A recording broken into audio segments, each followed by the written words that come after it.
Y hay serias preocupaciones. Autoridades de educación y maestros han señalado que el retraso educativo en Guatemala aumentó con la pandemia. Este no es un secreto para nadie. Alumnos de quinto y sexto primaria, así como estudiantes de nivel básico, presentan carencias en áreas como lectura, escritura, matemáticas y lenguaje. Esdras Laz nos cuenta en la siguiente historia. No sabían ni leer, ni escribir, ni analizar, ni poder poner en práctica lo que se estaba enseñando.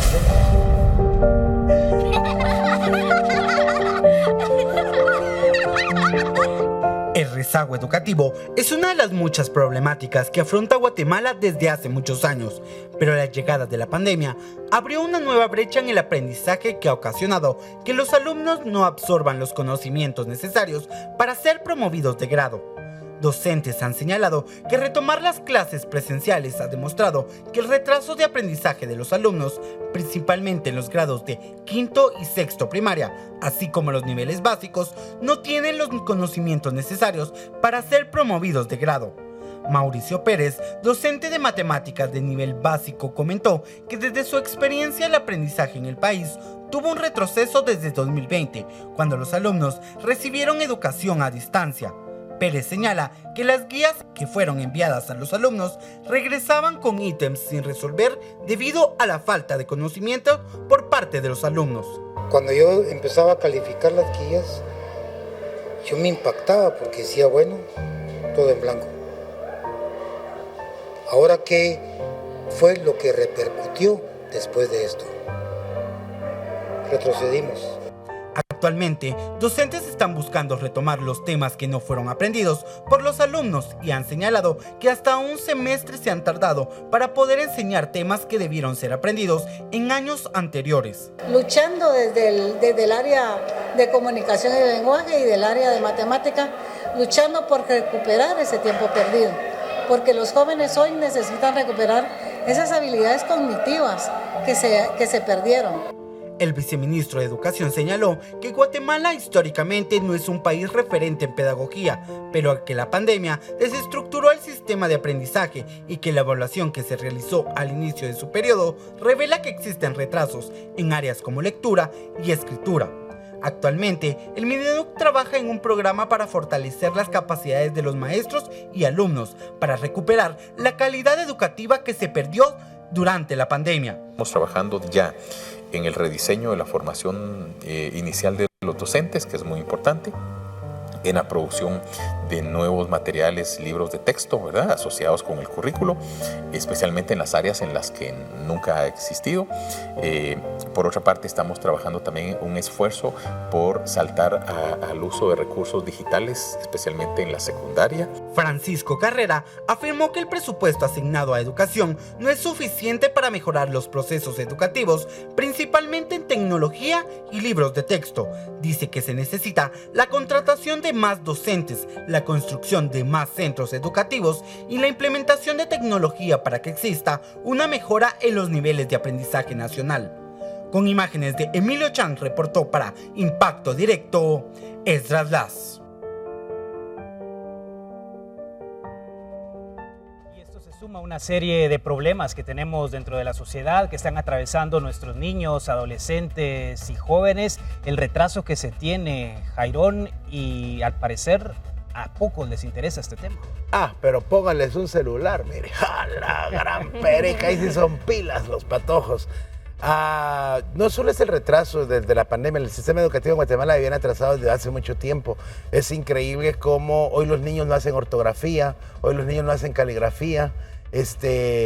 Encima las tareas son, yo miro con un niño que tengo cercano que las tareas son excesivas, pero nada como en nuestros tiempos, pues que de verdad te enseñaban a leer, a escribir bien. Los niños hoy no escriben. Todo digital. Todo es digital. Los niños ya no se preocupan, por ejemplo, mandarte un texto con el celular, ya ni siquiera te lo escriben, sino te lo graban. Entonces la tecnología también ha venido a mermar eso, pues que el cerebro se ejercite.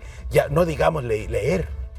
No, deja leer, entender la lectura. Claro. Estamos, pero fatal. Y los jóvenes, como todo lo tienen en un aparato, no necesitan investigar. Acuérdate, nosotros íbamos a las bibliotecas a sacar las fichas, teníamos nuestras propias formas de investigación. Hoy no, hoy todo es en Google y eso ha mermado, obviamente, tal vez no la inteligencia, pero sí la capacidad de discernición de los patojos. La comodidad también, pero todo este retraso, Stephanie, influye o tiene repercusiones de alguna manera en la productividad, el desarrollo de estos niños, adolescentes en la etapa adulta.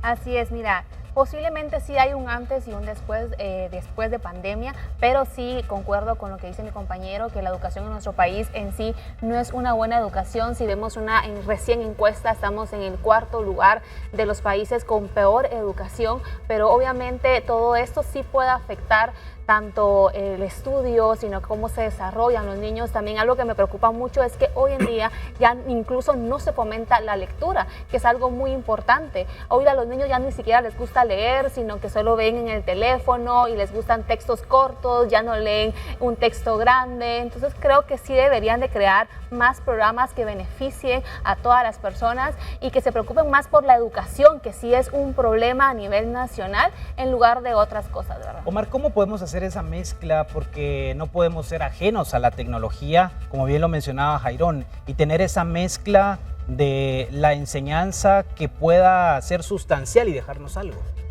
Mira, la pandemia trajo no solamente este problema, sino que muchos más. Y la brecha educativa en el país es grande. Simplemente la capacidad que tenemos todos de ejercer el dominio propio. Pero en materia educativa sí hay una gran diferencia. Por ejemplo, el famoso triángulo de la educación en la vida de un niño. Ahí está padres de familia, está el maestro y están los educandos. Padre de familia muchas veces cree que el maestro es el que tiene que hacer toda la labor, pero a veces están muy equivocados. Nosotros como padres, de manera responsables, si sabemos que hay una brecha en la lectura, si sabemos que hay una brecha en la matemática, ¿qué tenemos que hacer? Un maestro me decía a mí, Omar, la matemática te va a entrar únicamente por la punta del lápiz. Ser ejemplo también nosotros de responsabilidad para con nuestros hijos. Les pongo un ejemplo.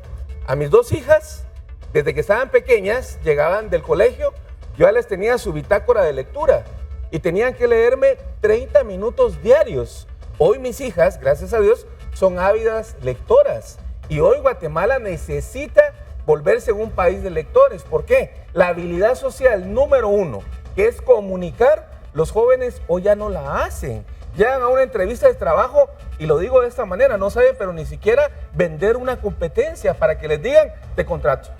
Y se vuelve un tema... Yo les recomiendo, sí, aprovechando que estamos aquí, tenemos en el Liga una obra de teatro que se llama Los libros hablaron, que precisamente habla de la pelea entre la tecnología y los libros. Hay que verla, ¿verdad? Y cómo los libros pueden despertar la imaginación del niño. Nos quedan 2 funciones en el Liga, vayan a verlo los domingos. De verdad, ahí por lo menos se puede valorar un poco el apreciar un libro, ¿no? Y esta diferencia marcada que tenemos entre el sector público y privado... Oh, es peor. Sí, yo a mi nene lo pusimos en la pandemia en el sector público. Fue terrible, no aprendió nada. O sea, encima las maestras, esperando su jubilación, no se adaptan a las nuevas tecnologías y ya las señoras viejitas ya no tienen la capacidad, sobre todo en pandemia, de enseñarle a los niños por medio de la virtualidad, pero así fue. Y seguimos hablando del tema educativo. A esta charla se une Verónica Esproz, de Empresarios por la Educación. Hola Verónica, ¿qué tal? Gracias por estar con nosotros en Impacto Directo. Es una situación bastante compleja el tema de la educación. ¿Qué análisis es el que ustedes han hecho de cómo se encuentra el sector educativo del país? Pues sí, tenemos un problema de insuficientes aprendizajes que se agravó con la pandemia, pero tomemos en cuenta que ya era un problema sistémico desde antes, ¿verdad? Las pruebas, por ejemplo, nacionales nos detallaban que los jóvenes de básicos no tenían suficientes aprendizajes desde el 2016-17, que fueron las últimas pruebas de tercero básico. Y no digamos pues también los de 6º grado, ¿verdad? Los niños de 6º grado solo la mitad tenían el nivel esperado en lectura, pero la situación se agrava en la secundaria. Yo creo que eso es preocupante, ¿verdad? Que los jóvenes cuando ya van a salir, cuando ya se van a integrar al mundo laboral, no tienen las destrezas que requieren para la vida y para ese mundo laboral. Como padres de familia empezamos a tener esas alertas en la primaria, en los básicos. ¿Qué podemos hacer como papás para apoyar a nuestros hijos si nos damos cuenta que están teniendo problemas en matemática, en lectura? ¿Cómo podemos reaccionar nosotros para apoyarles y que no tengan esos problemas a la hora de incorporarse a la vida laboral? Creo que hay 3 cosas que pueden hacer los papás. Una, por ejemplo, pues es ir a platicar con los docentes, con las maestras, para que realmente les digan cómo va su hijo, ¿verdad? ¿Cuál es la situación? Y no que llegue el final del año y le digan su hijo perdió el año, porque yo creo que eso es grave, ¿verdad? Claro. Cuando los papás ni enterados de que el niño no está aprendiendo lo suficiente. Entonces es importante tener reuniones periódicas con los profesores para informarse, ¿verdad? De cuál es el progreso de su hijo. Segundo, pues buscar apoyos, ¿verdad? Si ven que está rezagado, que el niño no aprende al ritmo de toda la clase, se le puede buscar a alguien que le dé clases remediales, que le dé un apoyo adicional. Y pues además los papás en casa pueden estar muy al tanto de leer con ellos también, por ejemplo, lectura o plática. Saben que es muy importante platicar con los hijos durante las comidas. Yo he escuchado que por cultura hay algunas familias que no suelen hablar a la hora de las comidas y hasta le dicen no hable porque está comiendo, ¿verdad? Entonces eso no es tan positivo. Es de mala educación hablar cuando está comiendo. Me decían sí. no coma porque está hablando. No, y aparte con la tecnología, bueno, los teléfonos perdemos el hilo también de poder platicar muchas veces y estamos más enfocados en eso. Jairón hablaba acerca de la tecnología. Yo personalmente creo que puede ser una herramienta positiva. ¿Usted cómo lo ve como experta? ¿Cómo podemos combinar la tecnología con la educación, pero tomando en consideración que hay una gran brecha también en todo el país, que no todos los estudiantes, que todas las familias tienen acceso a la tecnología? Sí, la tecnología sí es un medio, ¿verdad? Puede ser un medio útil para aprender un poco más, aprovechar esas plataformas que están disponibles a nivel mundial. Y todas las apps, hay muchas aplicaciones, ¿verdad? Con juegos, con las cuales pueden ir aprendiendo justamente matemática, lectura y de una manera hasta entretenida y divertida. Pero los profesores sí los tienen que orientar, tienen que ser parte, digamos, de el material que utilicen para aprendizaje, ¿verdad? Que vaya conectado con los temas que se están aprendiendo en la clase, no puede ser algo divorciado. Incluso el teléfono es útil, ¿verdad? Los maestros pueden mandar videitos, que fue lo que sucedió en la pandemia. Yo en este caso, Verónica, ¿verdad? Mucho gusto, bienvenida a Impacto Directo. Gracias. Quiero felicitarles porque a través del señor Roberto Guay, quien fui parte de su equipo, tuve la oportunidad de pertenecer a un grupo de voluntariados de empresarios por la educación. Excelente. Y la experiencia que tuve yendo, por ejemplo, a la Escuela República de El Salvador, entre otras, durante varios meses, fue fascinante. ¿Sí? Yo quisiera saber si esos programas de voluntariado todavía existen. Sí, tenemos una iniciativa que se llama 2K. 2K quiere decir que la empresa busque escuelas a 2 kilómetros, en su radio de 2 kilómetros a la redonda, para apoyarles justamente en la línea que usted menciona, de voluntariado, de acercamiento entre los maestros, los ejecutivos de las empresas, los gerentes, porque el maestro necesita ese contacto, ese apoyo y muchas veces se trata de hacer alianzas que favorezcan a la escuela. No necesariamente se trata de mucho dinero, ¿verdad? Sino claro, que hacer la alianza correcta para que la escuela vaya mejorando. El rezago, me gustaría volver a colaborar.